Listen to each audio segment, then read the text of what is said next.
Here are 19 glitches that are still in Minecraft. Every update, Minecraft fixes a bunch of things and ends up breaking others, like this problem with the wither. Now, you normally don't get this close to a wither to notice this, but if you do, you'll notice that the wither's rib cage in its model is not actually centered. Look at it, it's a little off cue. Oh, Observer actually has it split down the middle here. I love this. Yeah, so you can see it goes 1, 2, 3, 4, 5, excuse me, and then we've got 1, 2, 3, 4, 5, 6 on this side.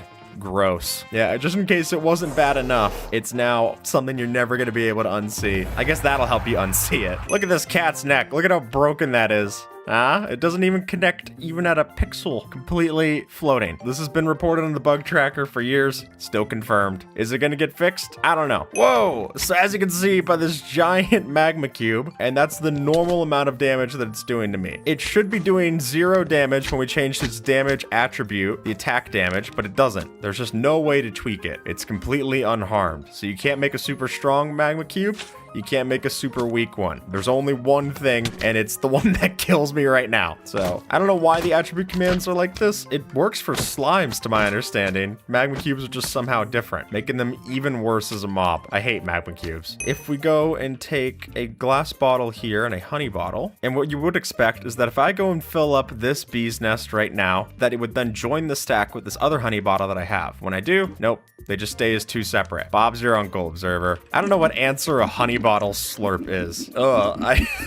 For me, it's a no, just based off the sound alone. All right, we're going to go over to the nether for this one. Ah, marvelous. And if we take a bed and I try to sleep, that is not the problem. What does happen though is that if I click this, it takes me to just a not trusted link. If I click this, it takes me to just a not trusted link dialogue, which is a Mojang link. And they're like, yeah, you shouldn't trust this link. So if I go and take a long walk off a short cave vine, so that's not supposed to be it, because if I fall off of regular vines, it says I fell off some vines. So it just uses a generic climbing one instead of falling off of vines specifically. You want me to be climbing on this and then fall off? Sir, yes, sir. Here we go.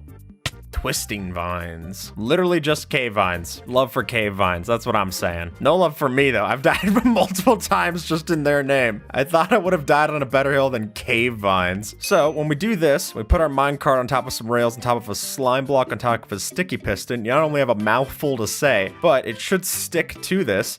And it doesn't. It shoots off. And this is only existing in the Minecart Experiments data pack. It just as a reminder, the Minecart Experiments is the one that takes our minecarts from going this fast to this fast. Yeah, at this point, shooting them off into space doesn't seem like the most dangerous thing we can do. Oh yeah, baby. This is the stuff. Here we go. I got it. Come on, Cynthia. I'm coming back for you. Oh, the slime block doesn't seem like the biggest of my worries now. So we've got a bubble column here. An observer's gonna grab a boat for us. We take this and place it in the middle. It starts wobbling. This is what the animation's supposed to look like. But thanks to something of the time in the level.dat file, over time this will just break. Now that we're on the Hermitcraft world that's been around for so long in time, the animation's completely broken. For some reason it's tied to how long the world's existed. It's janky as it can be right now. You can't even tell it's animated. It just does like a lean back and that's it. Like every time it sinks, it's like, what did you just say to me? Weird. Ooh, the Pale Garden. All right, so we've got the creaking here, and what we're going to see is that the creaking can be summoned and survive during the day if there is a thunderstorm that's active. Observer, please demonstrate.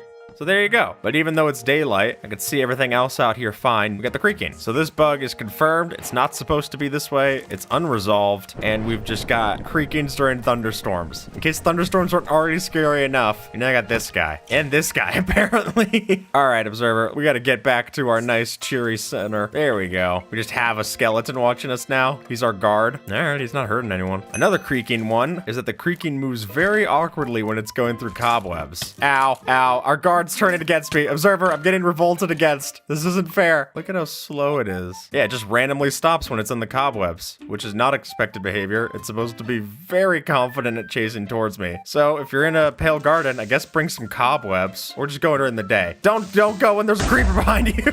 All right, well, I'm gonna go back into creative. So if you shoot a trident into, there you go. Look at that. You shoot a trident into bubble columns and it just gets shot up at weird intervals. Ah, this is horrifying. This is like that trident bomb that we made in the mob TNT. Are these gonna hit me if I'm jumping? No, they're just visual glitches. Look at that. How weird. Once they get their jitters out, they calm down. It's a good thing we have an open ceiling, otherwise we'd have a bunch of forks in the ceiling. Attacking a natural stationary creaking does not trigger skulk sensors. But yeah, look, I'm hitting this and nothing's happening. The skulk sensor's completely fine. No redstone given out. Hitting observer, completely fine. So the skulk sensor's just more excited when I hit observer. It's more of a fair fight, I guess. Break a block, it lights up for that. But it starts moving and it goes. That's for sure. All right, we're gonna keep on nighttime for this one. If we have the darkness effect and the wither here as well, you'll see that text actually starts to pulse blue. Look at the boss bar up there. All right, we gotta get rid of these effects. These are freaking me out. Yeah, yikes. Armor stand seemed innocent enough, but not to our turtle friends. Because if we have an armor stand that goes on top of these turtle eggs, you can't even trust it to watch it. It just breaks them. So even with mob griefing turned off, as Observer told me, it's still able to grief these little eggs right here. Gross. Get out of here, armor stands. What happens if I put like a bunch of armor stands into the same area? That's probably good. We're having scrambled eggs. Yeah, that just completely deleted it from existence, which is something I can not do to these armor stands very easily. So we've got our villager over here, and if we get it to offer up a totem of undying, like so, and we kill it, it uses the totem of undying. Who would have thought the way to make villagers invincible was just to offer money to them? Everyone's safe for the right price, I guess. How weird is that? Just pop them all.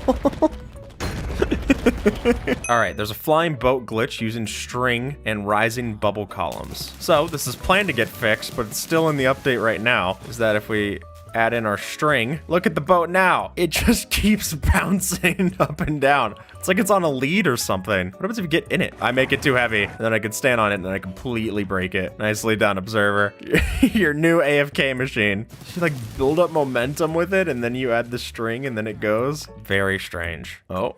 Well, you're gonna make a little sandwich. There we go. So it like maintains its falling momentum. We basically made slime blocks. We got ourselves a goat, and if I turn on hitboxes, you'll notice that the goat's model is offset towards this way. So, yep, we can split it down the middle again, as Observer does here. And if you do that, you're gonna notice pretty soon that it's a lot more asymmetrical. How strange. I don't know why they get it off by like a pixel. Well, now it's off by a lot.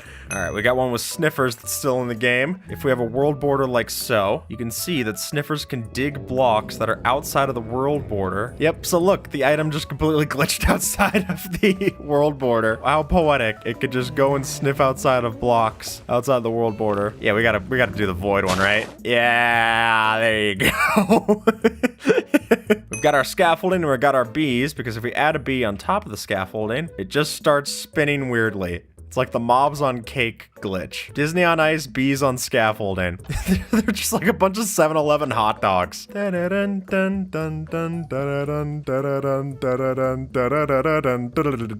all dancing with each other. And with that, folks, YouTube thinks that you might like this video. So see if they're right and have a good one, all right?